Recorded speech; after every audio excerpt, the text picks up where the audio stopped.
you're enforcing network consensus and when you're holding your own private keys, and those are your two prongs, that's how you exert your monetary sovereignty. And then it doesn't matter what other people do. They're not in consensus with you. So like the issue is, who do you want to be in consensus with?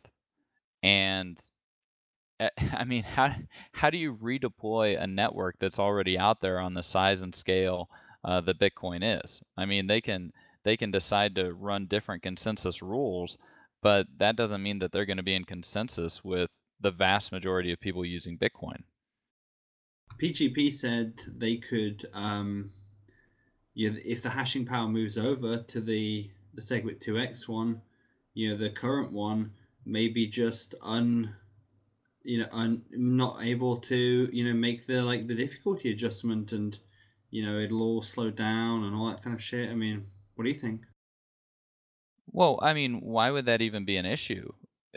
The whole assumption that the hashing power is going to move over there is based on what economic theory? It's based on a labor theory of value. And like it's either subjective value theory or it's labor theory of value. And we already know from vast experience, not just in Bitcoin, but just throughout economic history, that the labor theory of value is fallacious. So like I don't really understand like why anybody would be scared of the hashing power moving over there. I guess it's the agreement, the New York agreement, and the signers that are on board, being a lot of the miners, right? That's the concern, right? With in regards to that. Well, yeah, but why is it a concern? Like when you look at the seven network effects that I've outlined with Bitcoin, you have speculation, merchants, consumers, miners, developers, financialization, world settlement, currency. The closer you are to the start of that, the closer you are to speculation, the more interior you are, the more primordial you are in terms of your importance or your rank on the totem pole. Speculators is where it all starts. People who are holding Bitcoin and they're superior to consumers. How many consumers does it take to move the price up or down compared to a holder? Like somebody who's holding 5,000 Bitcoin, for example, how many people buying and selling coffee does it take in order to equal the same amount of economic gravity that that one holder has? So speculation, the digital gold use case, that that's what is really the foundation for a lot of for the price in general. Then we start moving out from that towards consumers. Well, consumers are still a layer more primordial than miners in terms of importance. So miners, like, why are they important? They're important because they add the security. But the only reason they add the security, or in other words, the only reason their work has any value is because consumers and merchants and holders or speculators value that work. Just because you dig a hole in the middle of North Dakota doesn't mean that that hole has any value whatsoever. You have to dig a hole where where a consumer or an investor is willing to pay to have that hole dug. Otherwise, you're just misallocating capital and you're destroying wealth. Right. And so you're going by the theory that the users at the end of the day is what matters. Is that correct?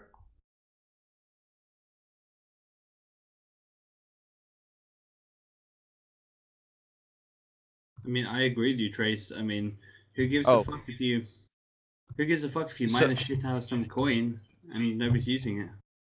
well, that's what I'm saying is like you're just misallocating capital if you're mining something unless people are willing to pay for it. So we when we're talking about users, it's important to distinguish the two different classes. There's speculators, which are holding Bitcoin, and that's speculative demand. And then there's transactional demand, and that's people who are using Bitcoin solely to transfer value over the communications channel. Now, the price elasticity of demand for the transactional demand component of Bitcoin is pretty much irrelevant. It doesn't matter whether Bitcoin's 5 cents or $500 or $50,000. You can perform that transfer of value equally well. Uh, it, but we've got transaction fees. But now with like Lightning Network and SegWit being activated, there will be able to bring down some of those prices. But why the consumers or the merchants are superior to the miners in regards to that is that they have substitute goods that they can use instead of Bitcoin if the miners are charging too much for that block space for their particular use case. But when we're talking about transactional demand, that's where now someone's calling him. Yeah, sorry about that. Someone was calling and then it was ringing on my computer. Go ahead and answer the phone. I'm not going to answer it, of course. But yeah, so if it's ringing on your computer, you can push the power button on your Apple iPhone and it'll stop ringing on the computer. yeah, the iPhone squashed the room because I don't even like to talk on the phone. But anyways, so we just talked about transactional demand. Now supply is fixed and known in advance. So really the only other part of the equation that changes is the speculative demand, which is like a dog on LSD. You know, it just runs up and down like all over the place based on human emotions.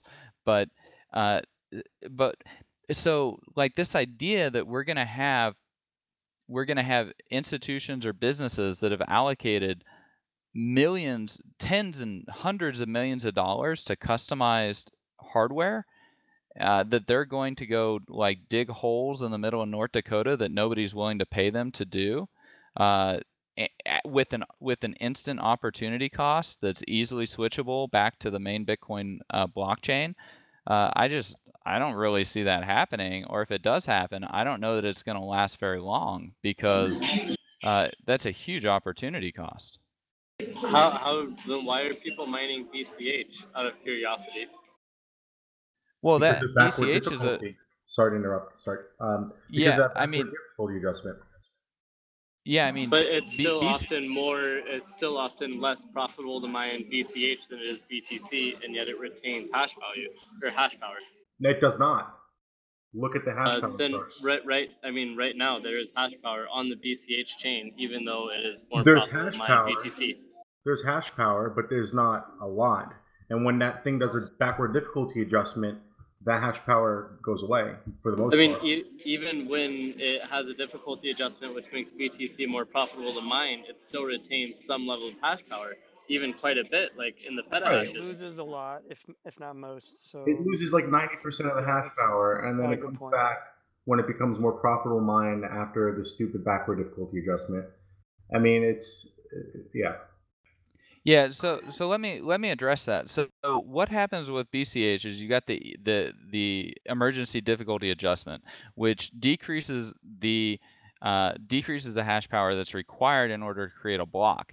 Now, what's interesting about the effects of this is that it incentivizes the miners to move from the main Bitcoin chain over to the BCH chain. Okay. Now, why? And somehow people think that this hurts like the Bitcoin chain. Actually, if you think about it, what it does is it slows down the inflation rate of the Bitcoin chain, right? Because block rewards now happen in a longer period. And it also increases the transaction fees, which is also good for holders of Bitcoin, for speculators, because what that does is it effectively destroys UTXOs that are no longer worth what it costs to send them. On the other side, when you move all that hash power over to BCH with the way that the EDA works, what it does is it pulls production of Bitcoin from the future into the present. And from what at least last time I was looking at the numbers, if I crunched them correctly, what happens is you have like you're supposed to produce 18,000 Bitcoins, and in reality, it produced something like 25,000 Bitcoins. And so that additional work. Hold on, I think somebody's downstairs. I gotta go check that real quick.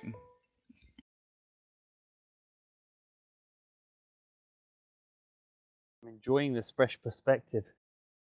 I'm interested when he comes back to hear why he puts merchants at such a high level, because I mean the conversation we were having earlier put merchant adoption as useless and meaningless. So I'd be interested to hear why merchant adoption to him is such an important aspect. Okay, sorry about that. I'm back. Someone was at the door.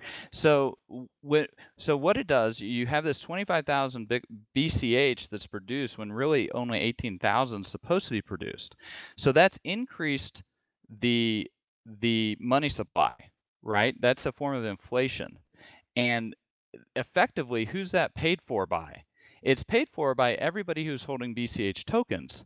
Now, the reason you would want to increase the rate of speed at which the tokens are emitted is if there's increased usage of Bitcoin and people are willing to pay more. Well, in BCH's case, that's actually not the case. Why? Because look at how many transactions are actually done on the network. The blocks are nowhere close to full. And what would happen is, like with Bitcoin, you see the transaction fees per block actually increase, and that incentivizes more mining power to come online, which causes that time between blocks to be decreased, which increases the inflation rate. But is it really a cost that both speculators and the users are willing to pay? If it's not, then effectively what it is it's a wealth transfer from the holders to the miners.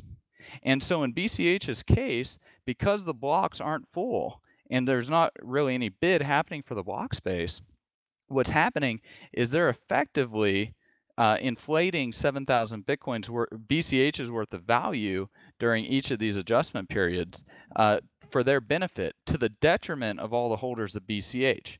And what's also kind of ironic about this, it's mainly coming from people who have their BCHs locked up on something like Coinbase, where they're not even able to trade even if they wanted to. Hey Trace, this is Phil Potter. How you doing? Hey Phil, pretty good. How you doing? Good, good. I think that's a very astute point. The problem here is that there's so many people that are long BCH and can't sell even if they wanted to, whether you're on Bitstamp or Coinbase or Zappo or wherever. And that's definitely a problem, which is kind of artificially a sort of making the supply artificially low of BCH right now.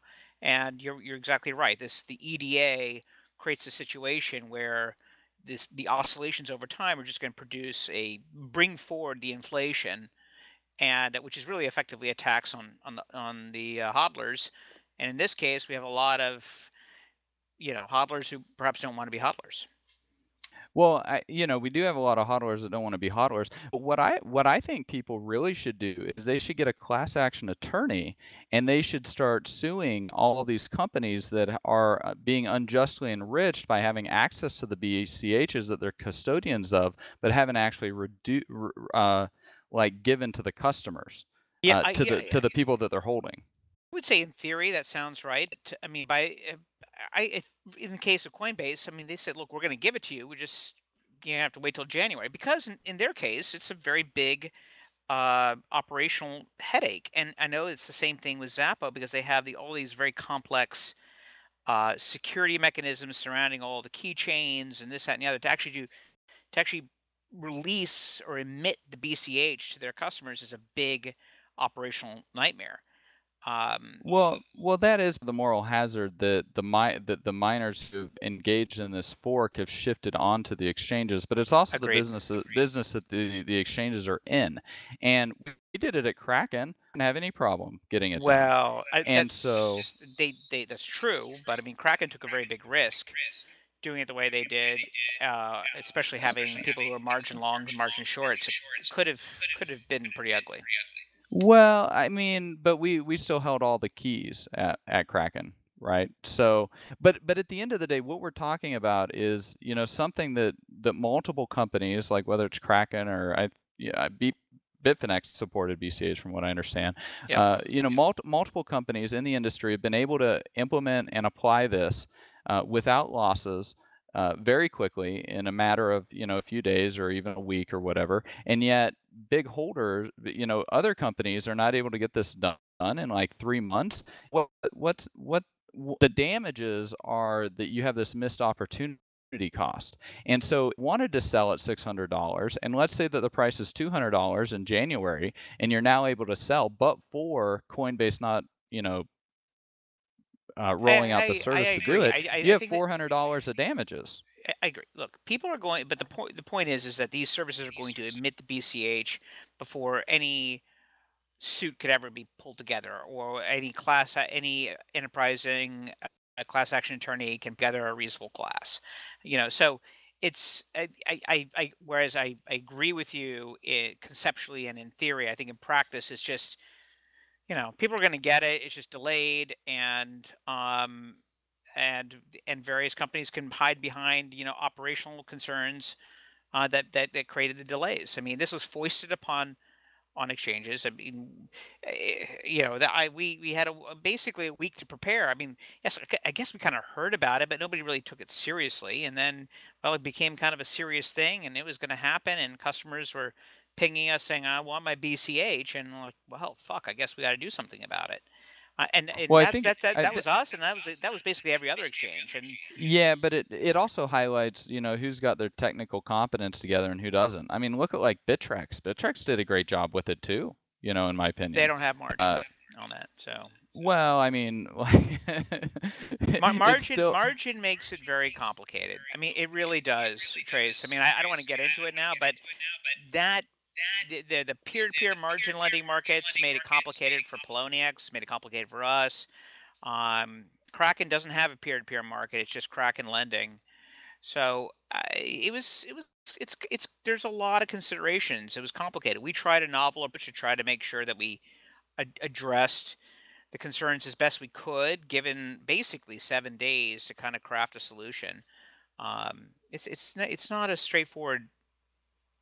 It wasn't as straightforward as it seems. Yeah, well, and I agree with that, but it's not the type of thing that should be taking like 3 or 4 months.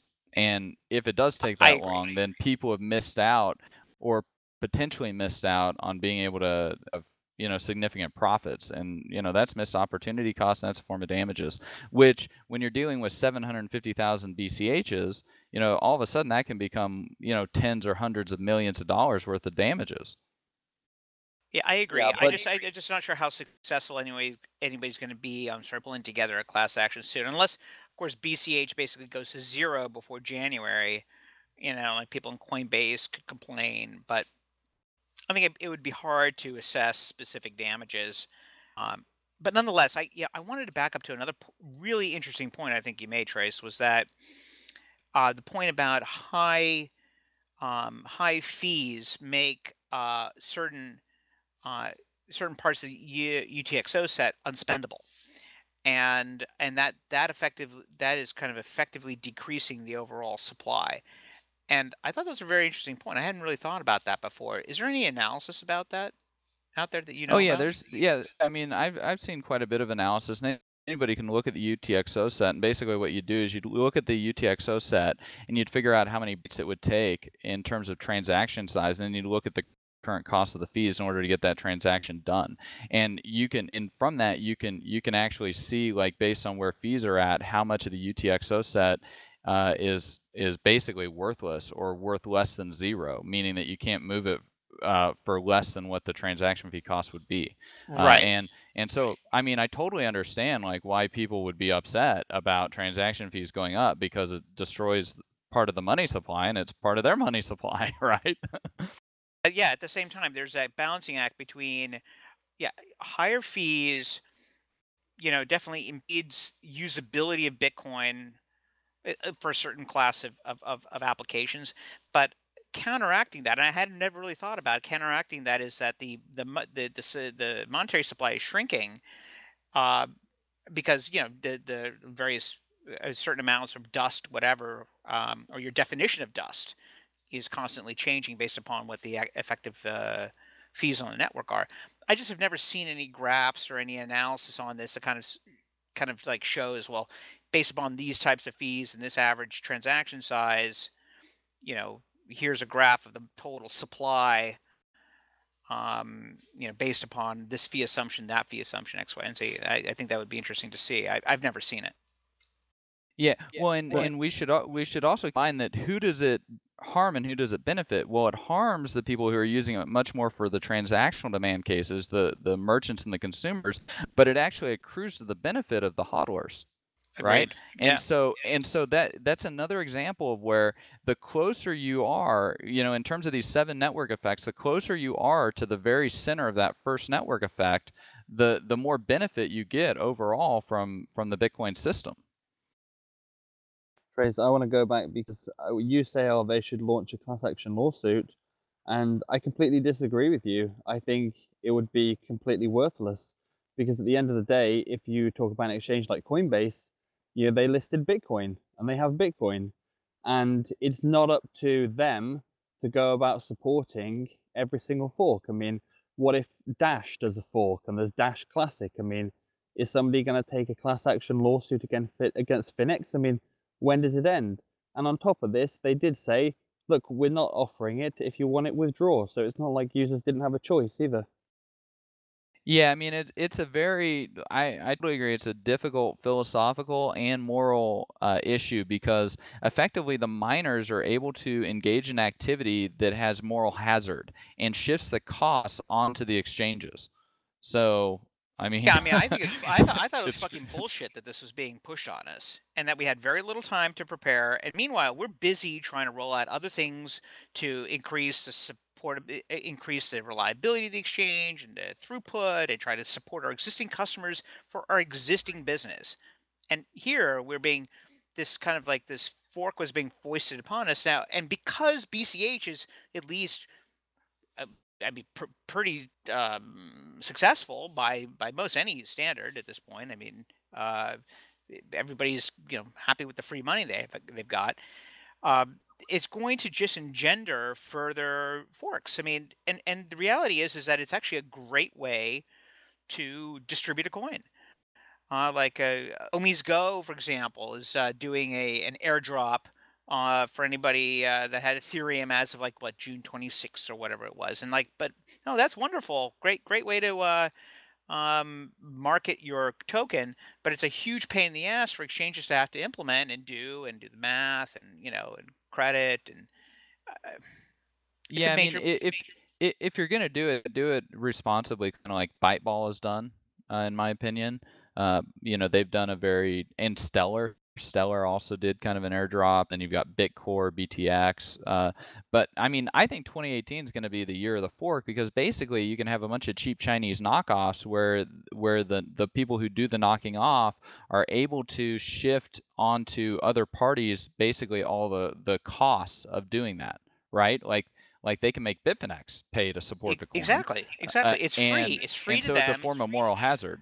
and all they have to do is spend some money on marketing to get like some buzz going, which gets the customers emailing the exchanges, and basically forces this kind of all the administration and the distribution headaches to the exchanges to have to deal with. So I agree with you. I'm worried, frankly, that we're just going to see a whole bunch of these, um, and we're going to have a situation where people, if an exchange chooses not to support some kind of fork, all of a sudden they're going to just get everybody's going to want to withdraw their Bitcoin and take it, take it somewhere where they can because everybody's trying to follow this kind of pot of gold at the end of the rainbow, and there's going to be Well, a myriad of rainbows out there.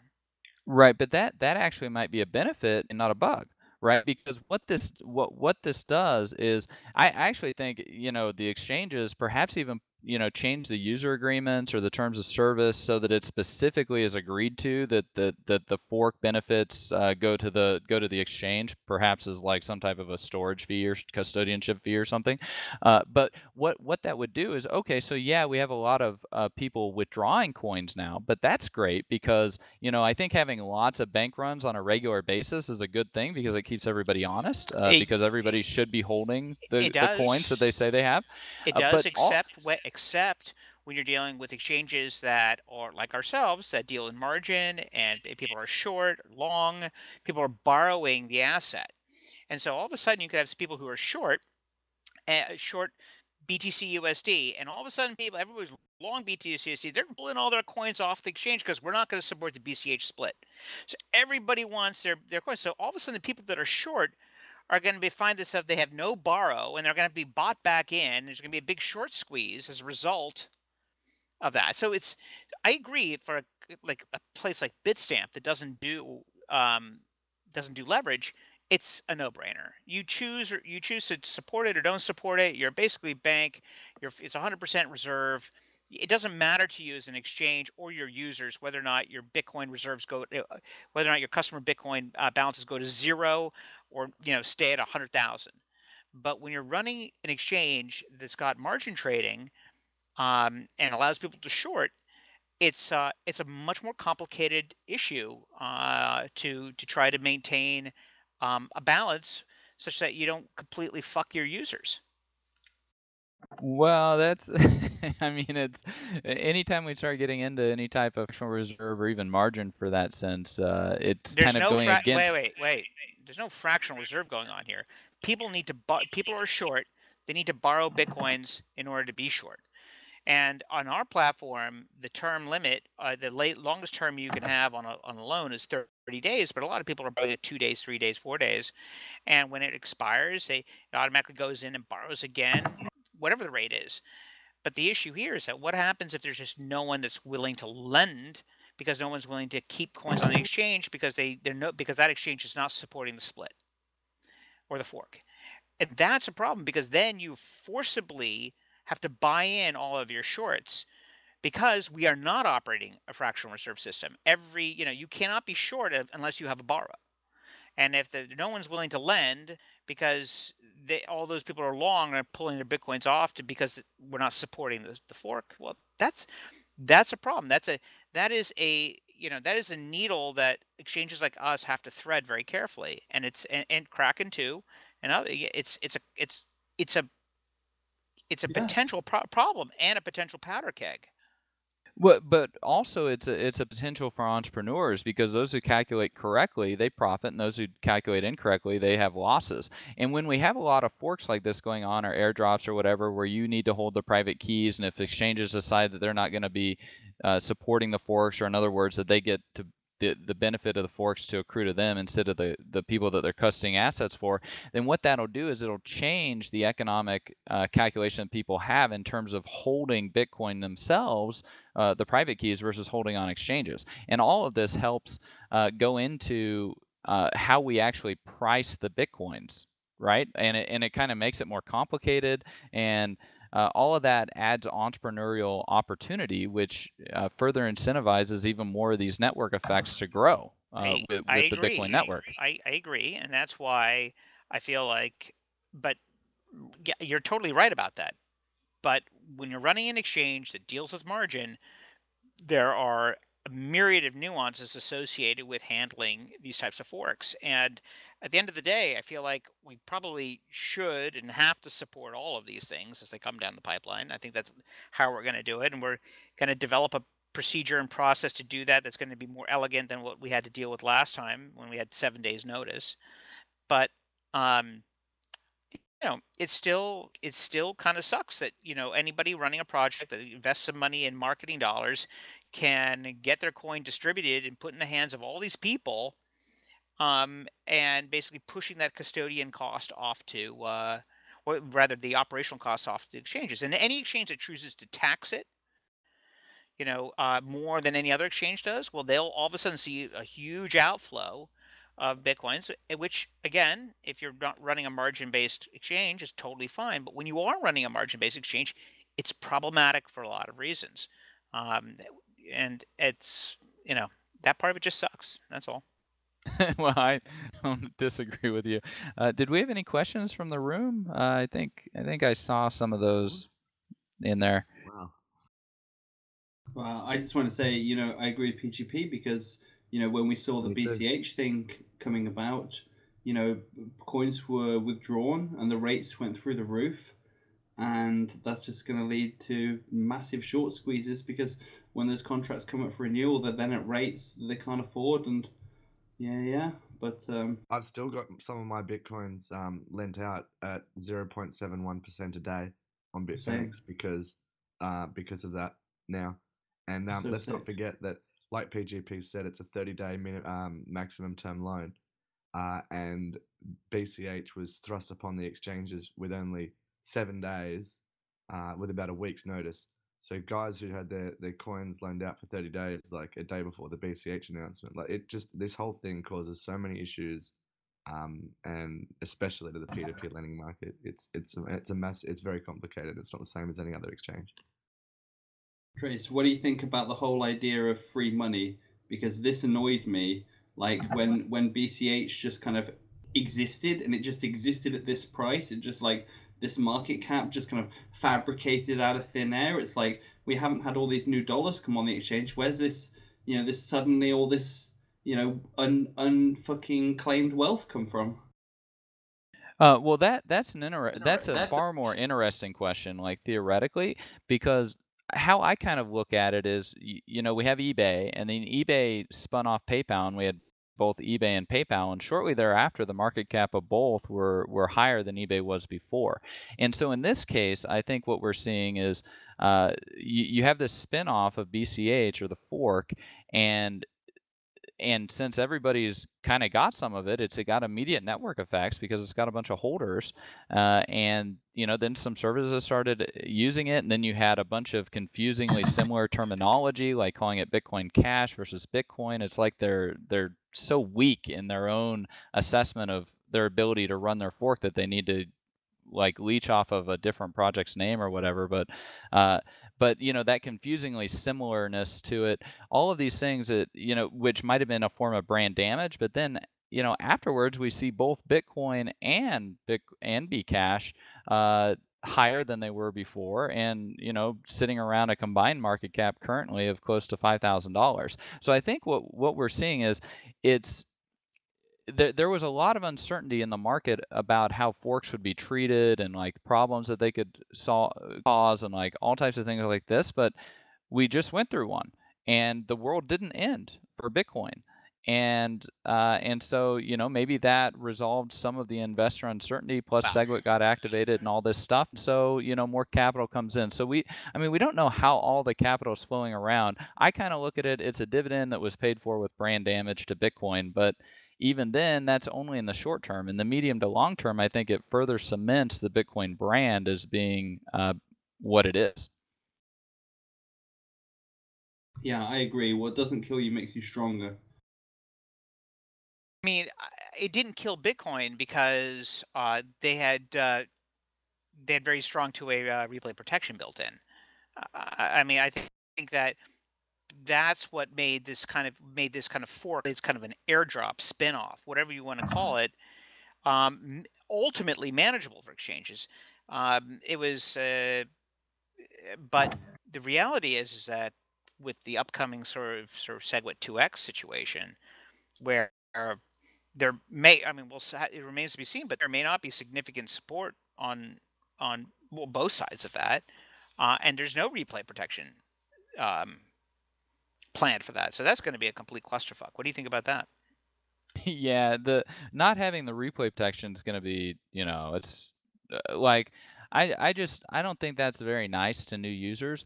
But really, what it does is it just further incentivizes people to have a much more security conscious approach to Bitcoin and how they treat their Bitcoin. You got to treat your Bitcoin with respect, or you're going to lose them, or they're going to disappear. And the other thing is, like all these people running on SPV wallets, and maybe they'll be getting off on the wrong chain or whatever. It's a very sophisticated attack. But guess what? If you're a holder, if you're hodling, and you're at the center of that network effect, you can sit there and you actually don't mind if a lot of the hashing power isn't hashing, because then the rate of inflation decreases. So you have both coins. Yeah, and you have both coins. So like hodlers are just fine. And because this idea that we got hash rate jumping over to BCH, it's like you realize what's happening, right? Like they're inflating BCH at a faster rate to the detriment of BCH hodlers and to the benefit of the BTC hodlers. Yeah, exactly. Trace Migas put a question in the chat. He said, "I'd like to know what you think about this attack vector. A country party could push a fork, sustain an artificial price, and push miners to the hard fork chain because more profitable and bring the legacy chain to a halt. Wouldn't be a good way to kill the legacy. Yeah, I mean that would be an incredibly expensive attack to run. I think that just to keep the Bitcoin price stable where it's at is something like $78.5 million a day of capital that needs to flow in. And even on BCH, I think it's something like $16.5 million a day. So, I mean, these are not insubstantial. How are you getting that number? 6 million to Bitcoin. There's like 1,800 Bitcoins are mined a day? Oh, maybe it was in a difficulty period. I'd have to go back and like rerun the exact numbers on it. Let's see. I think it's more like $8 million a day for BTC. Yep, it is. Yeah, so 1440 times 12.5 times 4,400, that's $80 million. What for a day? 8 million. 8. No. 1440. 40. Okay, the current price of Bitcoin 43.70 times 1,800 is what's supposed to be mined every day. Yep. Your math is correct, PGP. I got 8 million. It's very little. It's a lot of money. It's not, not It's words. It's a lot of money still. Yeah, but it's not $80 million. It's not an order of magnitude higher. Yeah, right. I think I had it. I think I had it based on 1440 and not 144. Yeah, Douglas got it. So, but I mean, so we're looking at BCH. They're actually they've increased the rate of their block emissions, right? And so, like it's at we could go and calculate like how much new capital has to flow into BCH just to keep the price stable. And if it's a state-sponsored attack, it's like, well, how much is a state gonna really like pump into something like this? I mean, they could do it with hundreds of millions of dollars, right? BCH also slows down at points too.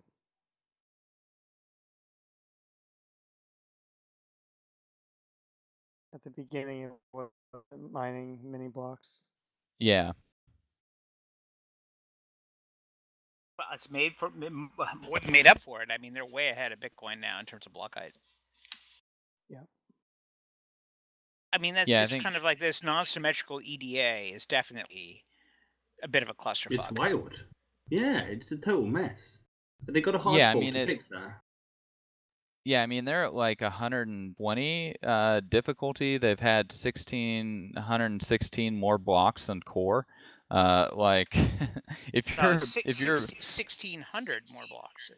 Yeah, 1,616 because their block height's at 484,017 and the others at 482,401. Yeah, so I mean they're like that's expensive, that like why are their hodlers paying that much extra in block reward subsidy? Just like especially since there's a lot of willing hodlers who got their BCH still tied up.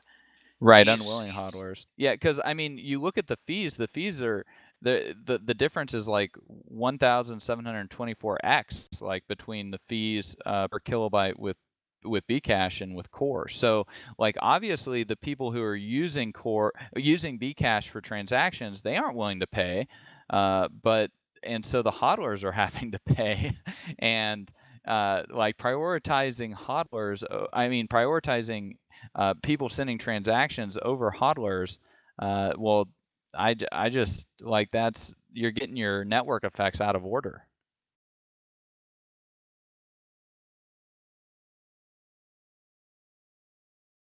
Yeah, and I don't believe that amount of money is flowing into BCH every day.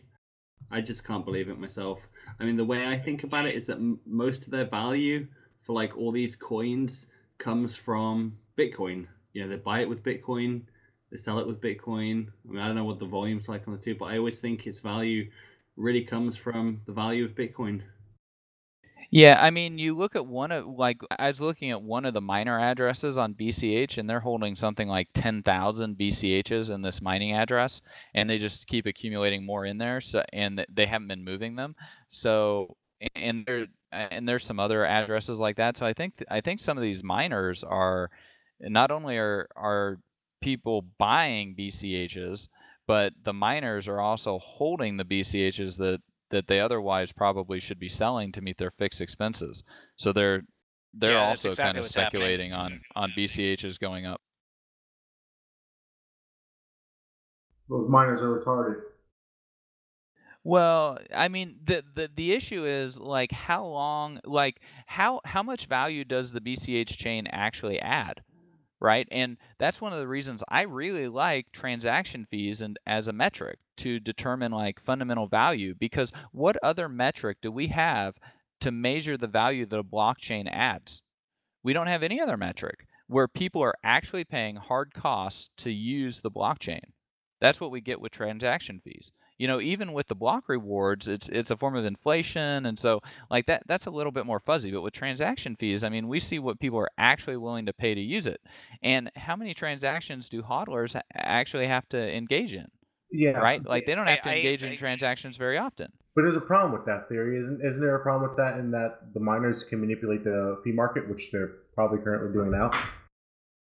Well, sure, they to a certain extent. to a certain extent they can, but you still have a price elasticity of demand for the transactional fees, and you have substitute goods. If Bitcoin's too expensive, go use bcash, go use PivX, go use Dash, go use Litecoin. I mean, we got plenty of other options. So there are plenty of substitute goods that people can use for transactional demand. So I mean, okay, miners, I guess, can like try to squeeze out a little bit more in terms of fees, but I don't. But eventually, there's a limit that people are willing to pay, and that's a limit that each person is choosing individually, and then it gets reflected into the transactional fees.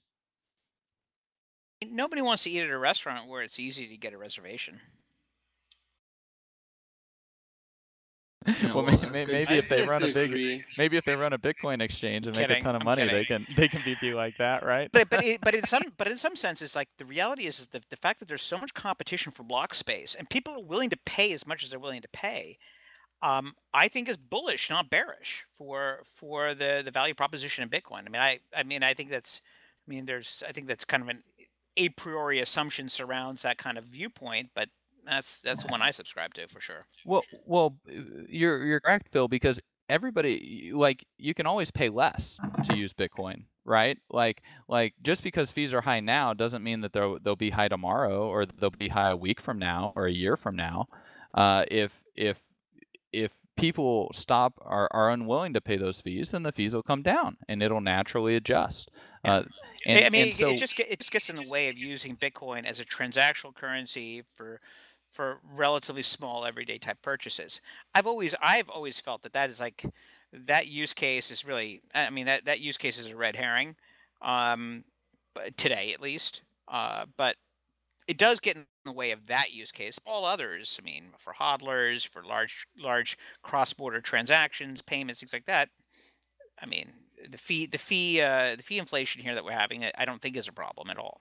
Phil, Right, Phil, but- do you mean that the merchant payments, like you think Bitcoin for merchant payments just isn't a good solution? Zane, I No. don't think that there's that much Bitcoin being used as a kind of retail payment solution for shit on the web. It's just for small stuff. It's just not happening. Yeah, But- I mean, we can The whole look, merchant look at the, adoption thing, it's always been a red herring in my mind. well, we can look at the numbers. I find it Bit- somewhat odd that it's a red herring, but it's a feature that's been added into Bitfinex. What feature's that? Auto sell feature. I mean, the original name for it was merchant tools. Yeah, but we don't promote that. It's just never really. It's not something we hear about from people, and I don't know. BitPay. Well, I don't know how much money Phil- BitPay is really making. How many people are actually using Bitcoin to go buy $10 items at Sure, if you're going to buy stuff from Newegg or Dell and you're spending a couple $1,000 to buy a new computer, or buy some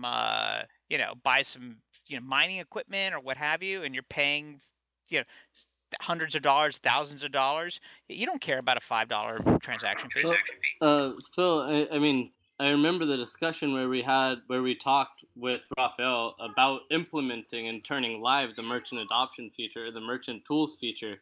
And it wasn't because we just thought it'd be for shits and giggles. It was because we were getting requests for it. So I mean, there was attention paid to it, which is why it went live. We're not getting requests for it.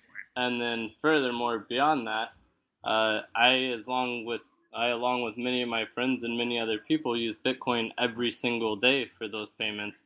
And it was a lot nicer when we were paying 50 cents versus $7 for a transaction.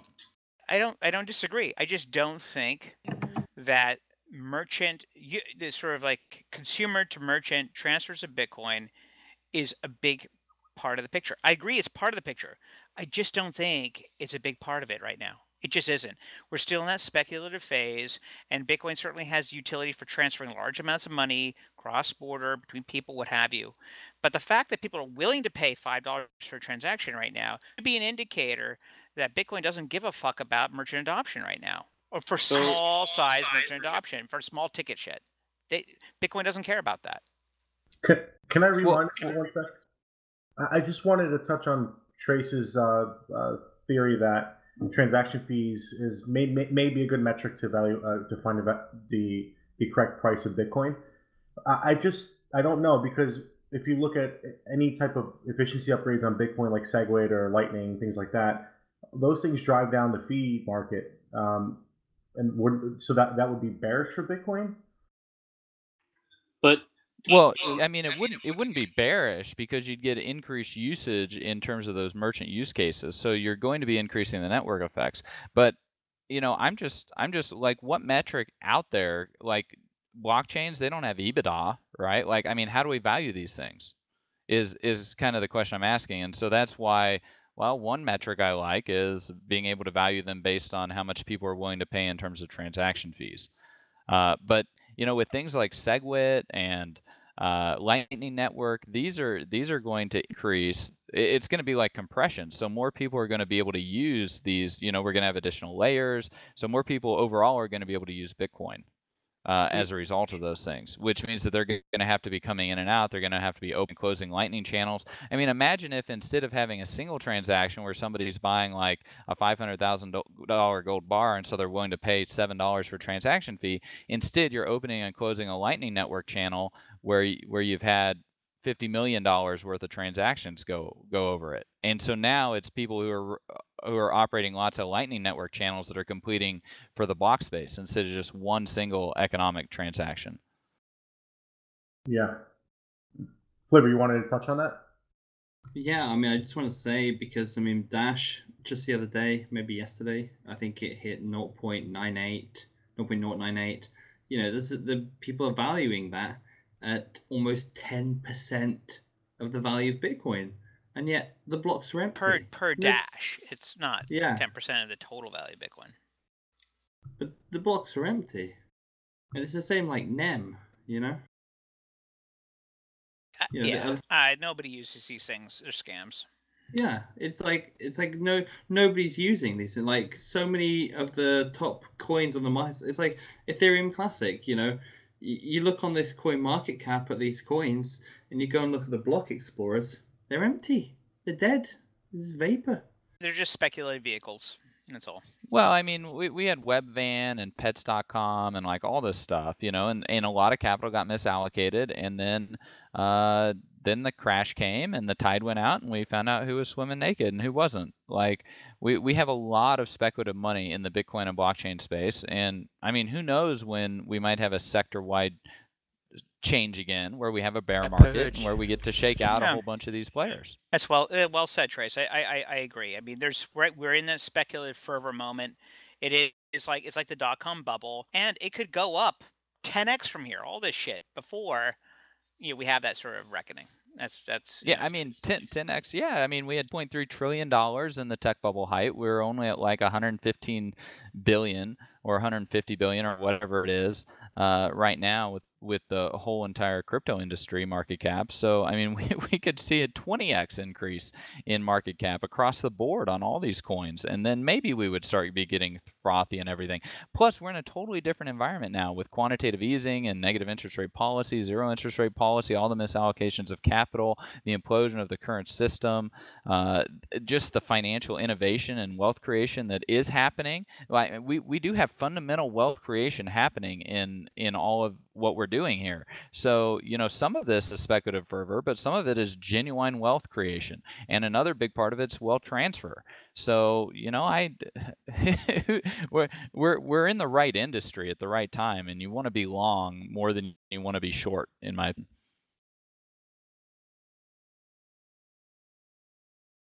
Amen.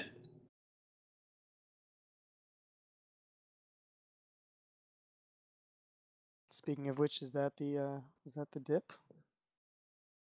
Are we done? Are we going back up? Hey, Trace, would you mind like kind of giving us a rundown on what you think about like top, say, 5 or 10 cryptos out there? Yeah. Oh man, my top 5 or 10 cryptos. I mean, just pull I up mean, CoinMarketCap. I mean, obviously we know how you feel about Bitcoin, but yeah, I what do you mean, think about the yeah, I others? like Bitcoin. So Ether's got a lot of corporate support, obviously. What I'm worried about is the rate at which their blockchain is growing, and also the cavalier attitude that Vitalik has towards security. He said, I mean, he just tweeted out recently, like, the entire industry is paying too much for security, and it's like, man, how person to say that the market is totally wrong and what's for security. I mean, it's a market, so obviously, like, we're valuing security as a whole for a reason. But um, look at the problems that we've had over there at Ether. I mean, they like roll in a big massive request into the Parity wallet that sits there for 6 months, and then people get hacked and lose $30 million. Who's to say that that dev didn't put that in the wallet on purpose in order to steal everybody's money? You know, Gavin Wood, but he didn't just steal everybody's money that way. And so, like, this cavalier attitude that is out there towards security, uh, and it shows up right there in like in the whole Ethereum project, which has a $32 billion market cap. I mean, maybe people just have to lose a lot of money before it focuses their mind to take security seriously. And that's, you know, and that's really Bitcoin's selling point, right? Is security, is digital gold. And so then we keep going down the go ahead, Bill. Rock solid reference client. Yeah, rock solid reference client. I mean, like, it's Which all Ethereum about doesn't security. Have. Ethereum doesn't Like have. They're all about the protocol, no reference client. It's just they define the Go ahead. Yeah, so Ethereum, we've got issues with the size of the blockchain. I mean, like 30% of their nodes aren't operating anymore. I mean, it's like their blockchain is huge. It's absolutely huge, and it's growing at a very fast rate, especially compared to Bitcoin. And then look at how much CPU processing power it requires even to run a full node. I mean, that in and of itself like tells the entire story of Ethereum. So you know, between like the lack of decentralization, the lack of scalability, the lack of security, I mean, I kind of look at Ethereum and it's like, well, I mean, it's a fun speculative project and you move fast and break things, but I just don't know that I would want to leave any serious amount of value there for a year or two. Then, you know, we go down to the next one, we get Bitcoin Cash. Like, I mean, we already discussed like the EDA, the how the miners are fleecing the hodlers through performing a whole bunch of work that really shouldn't be valued because the blocks aren't even full anyways. Then we get to Ripple. Ripple, I mean, I don't even know what to make of Ripple. I mean, I went and met with Chris Larson, you know, like 3 or 4 years ago in San Francisco. So I've been following the Ripple project for a while, but they're doing a lot of stuff, I guess, kind of behind the closed doors. And so I just haven't really been able to follow what they're doing. And I don't really even know why or understand why their market cap is so high, other than they have a ton of locked up tokens. That's another thing about Bitcoin that I really like, is that, you know, nobody's locked up. This stuff's all trading. Like, it's a very free market, you know. I mean, people can catch dispersions on exchanges or tethers or like whatever it is, but at the end of the day, like, those Bitcoins, they go into a transaction that goes into the blockchain. And so you have to deliver 100% quantity and quality of like whatever it is, or it didn't happen. And so Ripple, I don't even know how to properly value that thing, or whether any actual fundamental stuff's getting done, or whether they're just trying to get a whole bunch of big hodlers to buy and then lock them up for long periods of time. Litecoin, I mean, activated segwit, it's always kind of been there in reserve, for Bitcoin, copycat. So, I mean, like, why is it at $3 billion market cap? I don't really know. Maybe people use it a lot for mixing, which is going to take off, with cross blockchain atomic swaps with the SegWit enables. Then we've got Dash. Dash is so I've actually really been interested in Dash and like watched it. I interviewed Evan Duffield on my podcast when it was $3 and now it hit $400 this week. I think Dash has actually made a fundamental innovation in how they use these master nodes to pay out on different projects that people want. And so like Bitcoin, if you're going to evangelize Bitcoin, you kind of have to do it out of the goodness of your heart. But with Dash, you can like submit a proposal and get paid directly from the blockchain. So I think that's actually kind of fundamental innovation. So there we go. There's the top 6. We got any more we want to talk about? Do you think it's worth $400? No, I don't. If I had any Dash, I definitely would have sold it at $400. But then again, I probably would have sold it at $80 or $120. I'm kind of bad at taking profits, so. But nobody ever went broke taking profits either, right? Right. No, that's true. I just want to back up to one thing. I thought I heard you very briefly cast aspersions upon Tether.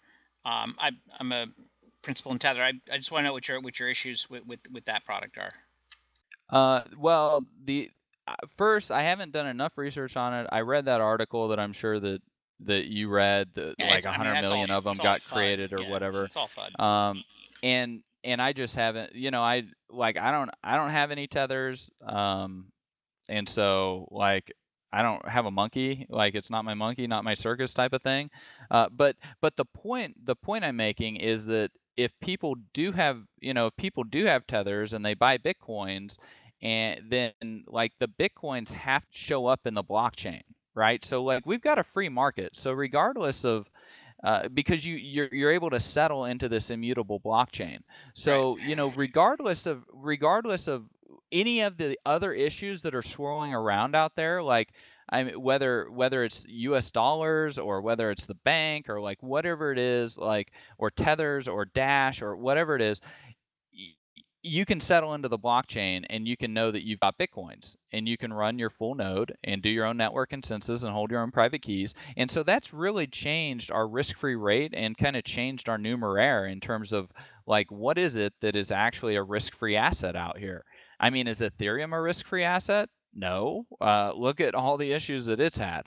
And I think it's got huge scalability issues going down the road. And so, when we're looking at this, that's kind of the point I was making, not to like attack Tether specifically, but to make the point that we're settling onto the Bitcoin blockchain, and you can't game that, like you can game a whole lot of other stuff out there with lines of credit or margin or like whatever it is, or lending, or like all of the repos. Like, I mean, our current financial system is great at like 3-card money, right? But like Bitcoin, they're either in the address in the blockchain or they're not. And that, I think, provides a fundamental level of transparency that people are then able to trust. And that's really the big value proposition that Bitcoin gives us. And I think a lot of people playing around in cryptocurrency land, they don't fully appreciate what that means, being able to trust like something. I mean, it's going to be great when some of these big whales that are holding BCHs they've now like shot of their BCHs, and they're incentivized to do 10, 20, 50 block reorgs on the BCH blockchain. That's going to get real fun. Trez, I agree with you on Ethereum. I think it has massive scalabilities going forward. I mean, just one big ICO will just crash Ethereum for a whole day. And it's like, and there's that other site like Ethereum or whatever it's called, or Augur, or anything. You try to use any of these smart contracts, they're so slow. They're always changing the gas limit. So contracts were before didn't, now, the Solidity language is crap. I honestly think that ETH is fucking shit. Yeah, Oh, and I mean, and how many people actually want I mean, we're dealing at the cutting edge of like monetary innovation and evolution. I mean, yeah, it's fun to run a lot of science projects, but I mean, there's a lot of R&D dollars that are gonna like not turn into anything substantial. yeah. I mean, I would have to say with respect to Ethereum, I'm a bit more bullish than I think others are. I don't know about the current price per se, but I think longer term, I think something like Ethereum, once it kind of gets through its teething cycle and deals with the security issues and deals with these, um, tries to kind of maybe narrow the sort of what's basically an infinite attack surface right now. Um, then ultimately, I think there is a market down the road for sort of arbitrarily complex smart contracts. But today, I mean, Ethereum's got one killer app, one killer DApp, and that's that's the ERC20. That is, you know, token issuance. That's the only thing that's actually happened. It's the only DApp, if we can call it a DApp, is happening on Ethereum today. But that's enough, by the way, to drive a shit ton of value into Ethereum, because you need to buy Ethereum to get involved in all these other kind of projects, which are with that stuff resembles much more the .com bubble than the actual underlying cryptocurrencies themselves do, in my mind. But yeah, but another problem with that is, I mean, it's ERC, it's reached for comment, right? So like it's not even supposed to be a specification. I agree. But Yeah. but then we've activated SegWit, and what's SegWit going to enable us to do? It's going to enable us to do side chains. And side chains can do token issuance, no problem. Yeah, that'll be easy. Yeah, but we'll actually, like when we do any type of altcoin or token issuance on side chains, we actually have a huge benefit, and the benefit is that we're able to move the bitcoins over there, right? So we provide a floor to the token value in terms of Bitcoin. And then we can create additional value on top of it. And so, I think that's going to be like, in terms of altcoins, I think when Adam Back like first came out with the whole idea of them, someone put out a tweet where it was like the emperor in it, and it said, there was a disturbance in the force and all the altcoins were silenced, or something like that, like from Star Wars. and and it's like, no, this is serious stuff. Like, I mean, there's a real reason I think SegWit engendered so much animosity, is because it's directly attacking so many different areas all over the entire ecosystem, whether it's fungibility, whether it's Lightning Network, whether it's all these altcoins, et cetera, et cetera. A couple of the altcoins that I guess I also have kind of followed a little bit is, we've got Byteball, which is the digital oscillograph. I think that's pretty cool, especially like the Giga Black Bytes. And then the other one, I like when I did the interview with Jeff Berwick on BIP 148, they got like the 170,000 views or whatever, and kind of kicked off the whole, really kind of kicked off the whole thing. I mentioned PivX in there, and PivX was like 85 cents, and now I was just checking, it hit like 317 or something. And so I kind of like PivX because it's a fork of Dash, except it's proof of stake. Plus they want to roll in like the zero coin or something like that. So I think it could be kind of an interesting play. But I actually don't have any PivX. I just kind of been following the project and find it interesting. Tracy, making me horny talking about these side chains and building these kind of layers on top of Bitcoin, adding value like this. Sounds so good. Well, girls should do that for you, right? Well, no, it does. I have to agree with Flipper. Like, I sometimes feel like, I get inappropriately excited when I think about SegWit. Oh my god, I can't. This SegWit shit sounds so good. I mean, when are we gonna start seeing this stuff be realized? Oh no, I mean, they've been working on it with, like, you go look at sidechains elements and some of the other stuff that Blockstream's been doing. It's on like Donkey Kong, and not to mention these satellites. These satellites are so cool.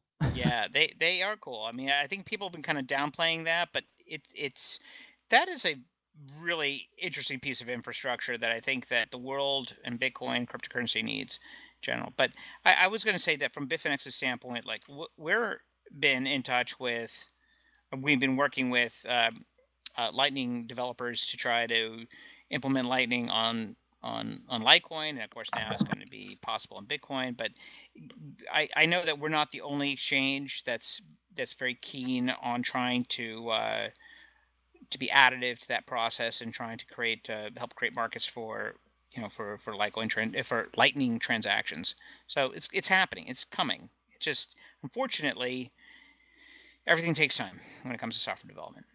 Phil, you gonna run Yeah, a I mean, satellite and node? Well, I mean, in my bunker upstate, yeah, I'm gonna get a sat node. No, just to like check it against any like, I don't know, internet driven attacks. well, I mean, That's well, a I good mean, question. what's really cool with the satellite node is, if you could get it to tied in directly with Armory on like some laptop, now you've got an air gap machine. Your ISP doesn't even know that you're using Bitcoin. I mean, the privacy implications of this. It's great. The privacy implications of the satellite are great, which I think are kind of understated. I mean, I just like it. The Bitcoin is totally different. 2017 Bitcoin is totally different from like 2013 Bitcoin. And with segwit getting rolled out and these satellites and everything, 2022 Bitcoin is going to be hugely different from 2017 Bitcoin. Let me ask you, Tracy, what about fungibility? Yeah, I mean, like look at our Lightning network that's coming down the pipeline. I think that's one of the reasons SegWit probably got so much animosity because people like Jeff Garzik or Chain Analysis, like it's going to make their job really, really hard. And that's the next big problem I think we need to tackle is removing the smell from Bitcoin. The Swiss like to say that gold has no smell because you can melt down the gold bars and there you go, you got a new gold bar. So, we need to remove this smell from Bitcoin.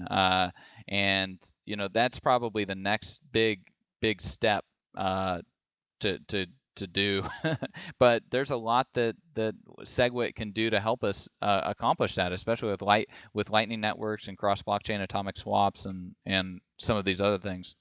So let me ask you this question, I apologize because maybe you've talked about this already when you first came on. I don't know your stance on this sort of SegWit 2x thing, but I mean, how do you feel about the fact that probably the best computer scientists to get us to all these advanced features might be substantially alienated if SegWit 2x is successful?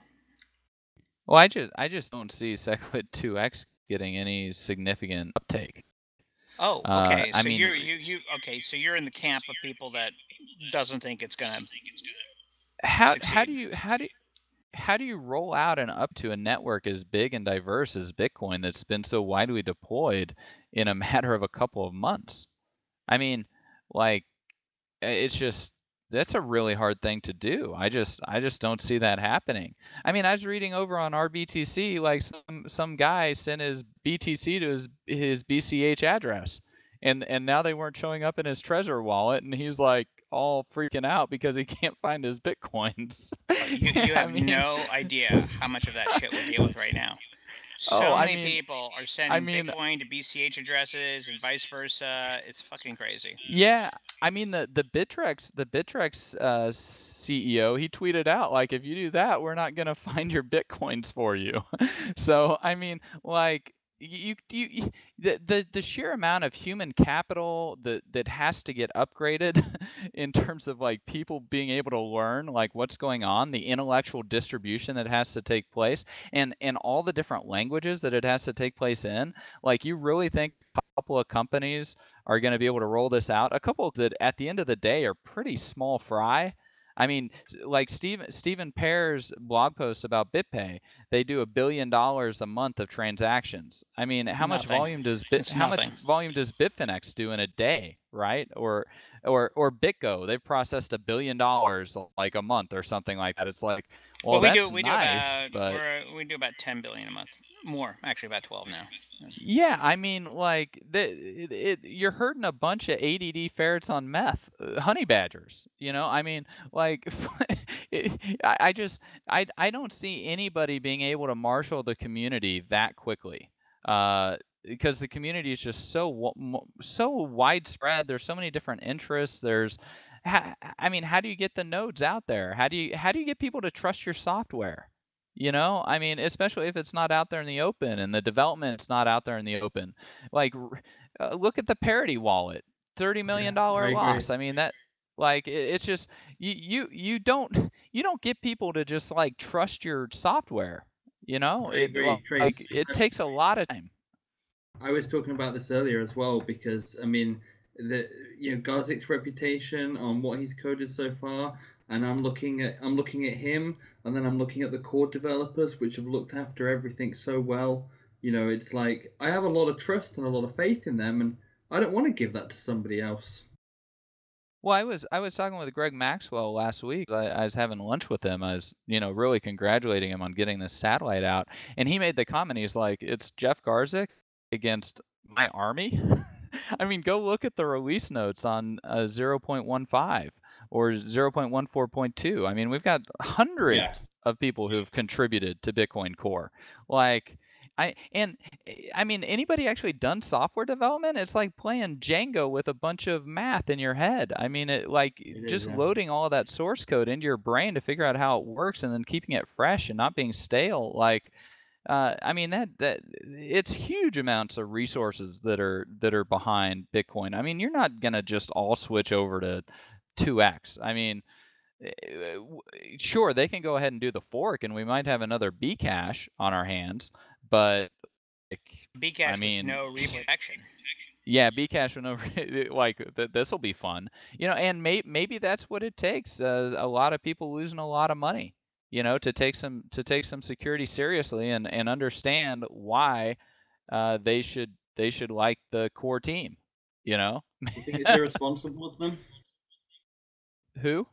You think it's irresponsible of those segwit 2x people to not implement replay protection on behalf of users?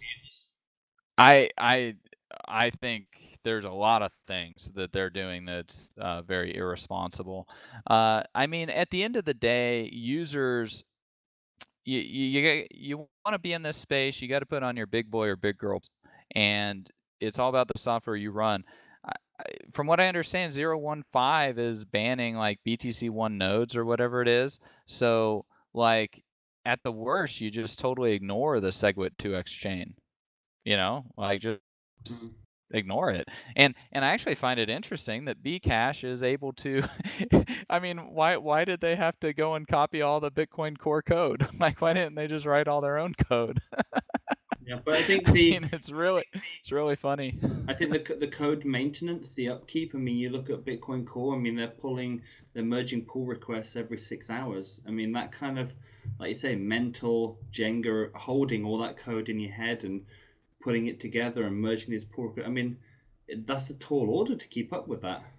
There's I mean, enormous amount of man hours going into Bitcoin every day. Nobody's able to keep up with that. I mean, look at how long it's taking a lot of these companies just to add BCH support. Like their tech teams are a disaster in a lot of cases. And so I mean, the smartest, the most competent, a lot of the internet legends, they're working on Bitcoin Core. And at the end of the day, money follows management. Look, this isn't like, I mean, like you're trying to vie for like investor dollars here. And so, like, why should I put any money on BTC1? I mean, please, like, make the case to me, because I try to be extremely objective. I don't like to let ego or politics get in my portfolio, because I mean, that's cancerous to your portfolio. And so, make the case to me on why I should be allocating capital towards that. And And I mean, why should I be allocating capital towards BCH? It looks like a complete train wreck, especially with how this EDA and the inflation seems to be playing out. I totally agree. I mean, I just won't buy it because I just have such little faith in it, in the development behind it. Like you say, the EDA thing. I mean, to me, I just keep saying in my mind, it's worthless. Yeah, well, I mean, what it does help us understand is the value of propaganda. You know, because we're like Buffett talked about how he liked holding Washington Post and other newspapers because there was value uh, besides just in the earnings. And so, you know, I don't think we should underestimate like the value of propaganda, especially in this space where we have to, you know, we have to rely on experts, or most people have to rely on experts when it comes to the software they run or the coins they buy or whatever it is. And that just opens up a lot of opportunity for misallocations of capital. Trace, I've got another one for you. What do you think about this whole, like the Reddit shill taking over Bitcoin markets, over our Bitcoin, you know, these fake Twitter accounts? Like, who's doing this? Who's like paying for all this kind of fake narrative spam shit we're seeing everywhere? Yeah, I mean, I got no idea. I mean, where's the ROI on engaging in that type of behavior? Who stands to gain? Cui bono, right? Like, who stands to Do you make any think money from that? Roger cares about ROI? Yeah, I think he does. I mean, I actually spend quite a bit of time with Roger whenever I can. Yeah, I mean, we differ. We have a lot of differing opinions in public, but at the end of the day, I think he cares about his ROI. I think he misallocates capital, though. I think he makes mistakes and misallocates capital. But isn't that I the mean, same just thing? I mean, not caring about your ROI is about misallocating capital. no, because I mean, you can make like you can care about your ROI, but you can make a mistake and misallocate capital and lose money, right? But you still cared about like trying to get the ROI. I see. Yeah, okay.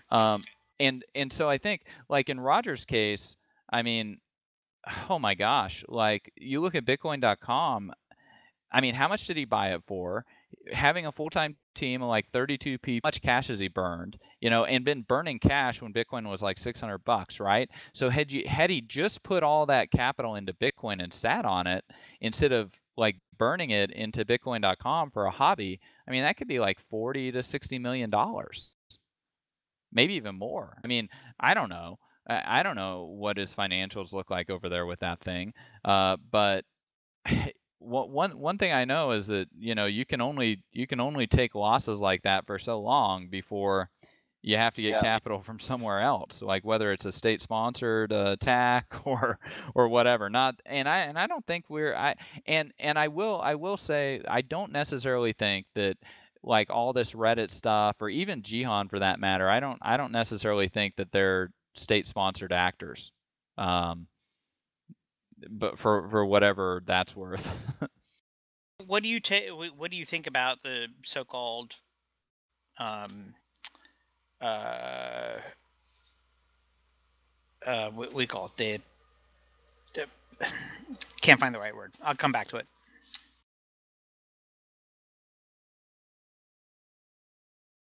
But yeah, there is a hardcore concerted marketing effort to pump this alternate narrative.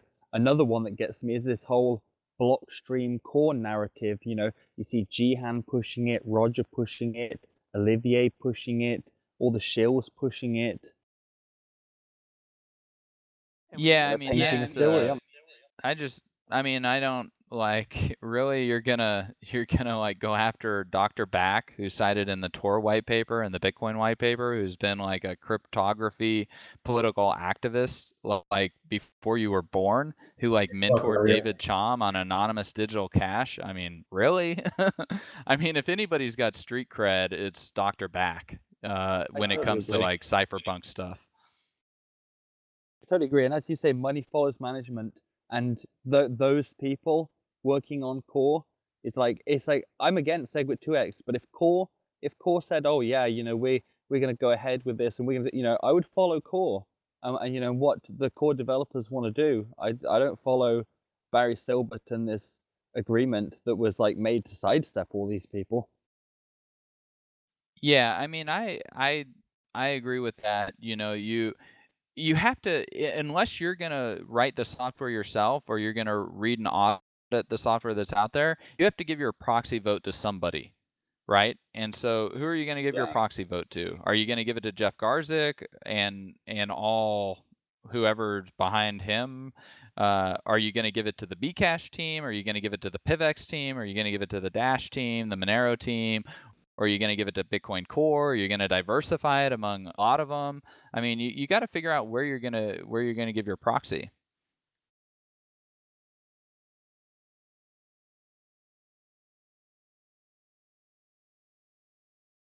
How do you think prices going then, Trace, in the next 6, 12 months?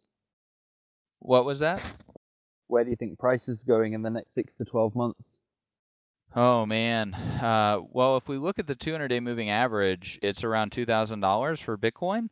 So we're, a little bit over double that. Our previous bubbles have been anywhere from like 32x to 16x to 8x. So if we went to 4.5x, the 200-day moving average, when we're in like January or February, that could put us around $15,000 Bitcoin. So that would be, that I think is possible. Do I think is very probable? Probably not, but I have been completely surprised on where Bitcoin can go. I mean, I did an interview about a year ago. Bitcoin's $600, and I called the shot, said it'd go to 3,000, 3,500, and here we are, significantly above it. And the bull market actually seems fairly muted. I mean, maybe Phil's got a little bit more insight on that over on the exchange side of stuff, but with Ledger X coming on board, getting CFTC approval for derivatives, and anybody who wants to know how those derivatives work, I interviewed Paul about 18 months ago on my Bitcoin Knowledge podcast, and I asked him some really hard questions on how these physically delivered Bitcoin derivatives are going to work. And I mean, I was actually pretty satisfied with his answers in terms that we're not going to be having a bunch of paper Bitcoin getting sold out there at the institutional level. And with the ETFs getting denied, how else does Goldman or pension funds or whoever come in and play with Bitcoin? And Bitcoin is tiny. It's a $70 billion market cap. It is nothing. It's not even a flea in the grand scheme of things right now. And yet there's a lot of potential. It's the only blockchain that has security, scalability, and liquidity all at the same time. And I don't see a BCH ETF being created. I don't see any BCH or segwit 2x derivatives being traded or being slated to be traded. These are network effects. That's the sixth network effect of financialization, is getting these Wall Street instruments to take root with them. Here we go. I mean, I still think it might take a little time. I mean, I think that Paul's got his, even though they've got a licensing approval, the products themselves, the contracts themselves have yet to be approved, and it's going to be, it's coming, but it's not imminent, right? It's not going to happen in 2 or 3 months. It's further out than that still. Right. I mean, his first contract's going to be Bitcoin for delivery within a day, like the next day or something, collateralized, right? But there's other. But to put this in perspective, I had a friend. He runs an activist hedge fund in New York. We had breakfast. Him and a fellow that worked for Arthur Burns at the Fed, PhD in finance, taught at Columbia. The two of these have their hedge funds. They make, one's a self-made billionaire. We were talking about Bitcoin when it was a quarter. We had, one of them was so nice, he let us have the board meeting for Armory at his office. Right. And this guy still, from what I understand, still has not bought any Bitcoin, mainly because it's just been too difficult for him to try to figure out how to do it. I mean, I brought it to him at a quarter. We had board meetings with like Armory the wallet like in his office, and yet he's missed it. How much money is there on the sidelines that's looking at this being like, you know what, maybe we'll allocate 1% into it? But there is the GBTC, which obviously trades at a huge premium to NAV. But I mean, there are mechanisms. But I agree with you that once there is a vibrant sort of institutional market for derivatives, futures, options, what have you, then that will really that will mark the moment where real serious money enters, where billions enter the market very quickly. But I wanted to answer or rather respond to a point you made just a little while ago about what we're seeing as an exchange with respect to being at these, near ATH levels. I'm going to agree with you. It's the price action is muted, but the there's money continues to pour into the exchange. People are getting long. I mean, we have the number of institutional customers that are signing up continues to be surprising. So we're dealing with a lot of we're dealing with a backlog of verifications. Obviously, we prioritize institutional verifications, but there's a lot. But I mean, the price action is hardly frothy yet. Hardly.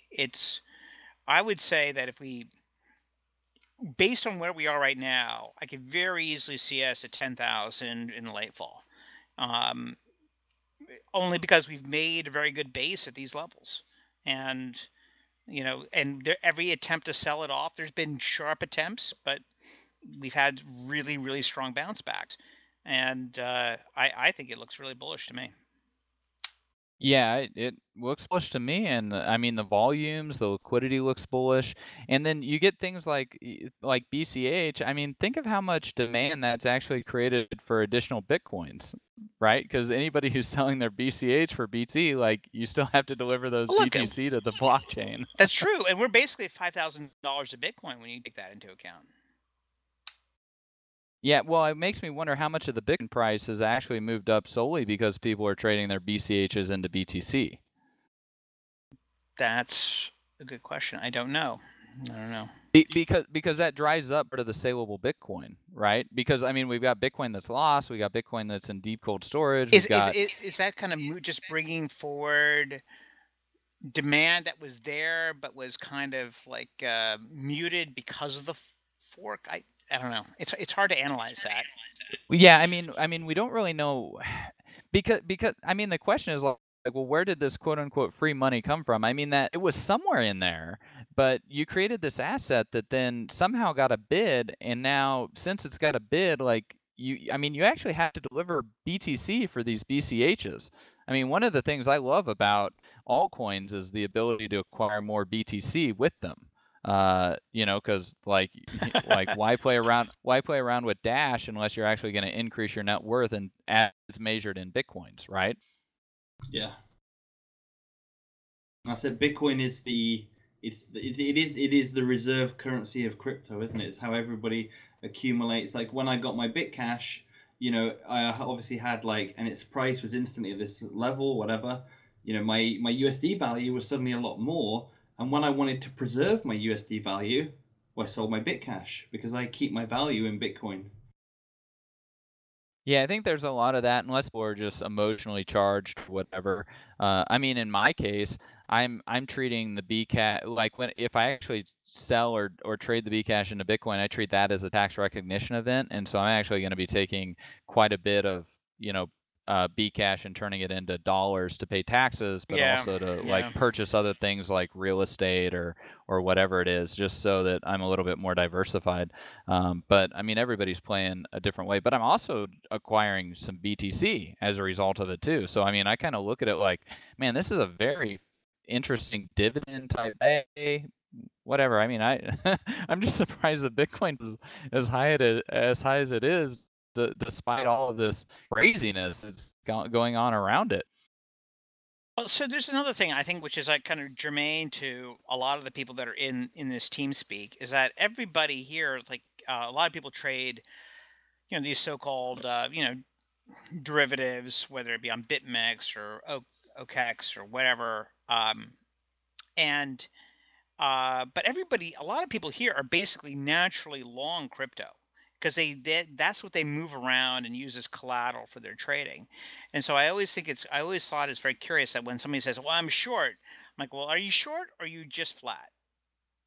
Is it really just you've hedged your collateral, or are you actually sort of net short? And I know Flipper and I have talked about this many times over the years now. That's basically it. It's like people. I think that if you in this space, you gotta have your stash, move it around, do what you want, trade using it as collateral, but it's really just a question of be long or be flat. I think it's being short. That's a tough call. Yeah, I think. Yeah, I mean, being short is like stepping in front of the freight train. But I mean, and everybody, I mean, I think maybe I just play it a different way, but I figure that everybody has like their deep cold storage that they just never move, right? And then you just keep adding to that, and then you know you have your medium cold storage, and then you have your warm storage, and maybe that's what you trade around on the different exchanges or whatever. I think that's right. I think I know that I can think of several people I can see on this list right now that's their practice. I was going to say, I can count the times I've actually been short, like in fiat and short, probably on one hand. And you're in a position every day. I mean, I'd never really do that. I mean, like I'm never short gold or Bitcoin like net, right? Because I just like it's part of the foundation for the rest of the financial castle. Having that gold and silver and Bitcoin, like that's just the sovereign foundation that I build everything else on top of. Yeah, all of those times were during that 2014 bear market sell-off. Never since then. Look, that was a hard time. No, It was, I mean, 2014. 2014 was a hard time. Hard time to be long. There's no doubt about that.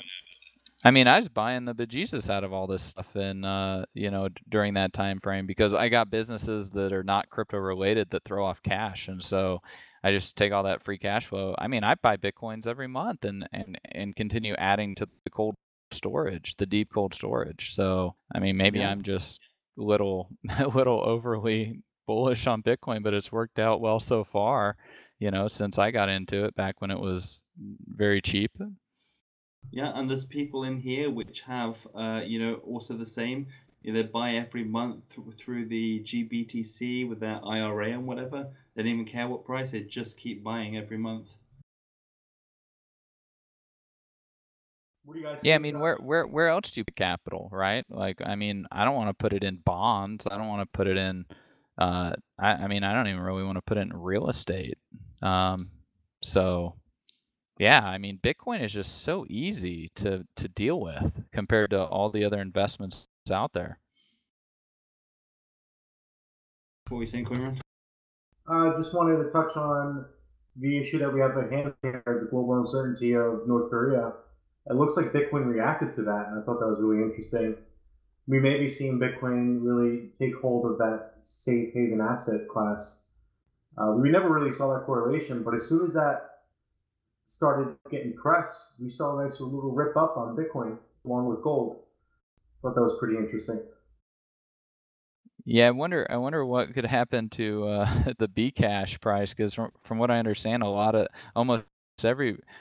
the new money coming in to be coming from South Korea, and so if Seoul were to get nuked, for example, like there goes that whole market, right? That's wishful thinking. Well, I mean, Bitcoin is much more widely distributed all across the globe in terms of and usage and all that stuff. So you don't have like, I mean, we're in a crazy geopolitical we're in a crazy geopolitical situation. Bitcoin just seems to be so much more widely distributed among so many different countries and areas that like you're not limited just to one single country or market.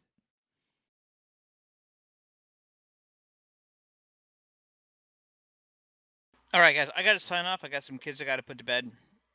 Thanks, Talk to Dan. you guys later. Yeah. Hey, yeah, Trace, same nice with talking me, chat Phil. with you. Take care. Yeah, good chatting with you. See you. We'll have man. dinner again sometime. See you guys. See you guys. Thank you. That was a good discussion. Yeah, it was a lot of fun. Trace is the man. This morning was like the most bearish this channel has been, and then now that was the most bullish this channel. Jeff, you gotta stop getting sexual with our guests. Who was that? Well, me. When did I do that? I think everyone did. Yeah. Fleever Who was was the one that? who was saying he was getting hard about the stuff that Trace was saying. We're pushing up here on the quarterlies on OPEX and Finex and everywhere else. Yep, we broke some consolidation on the small time frames. Broke up.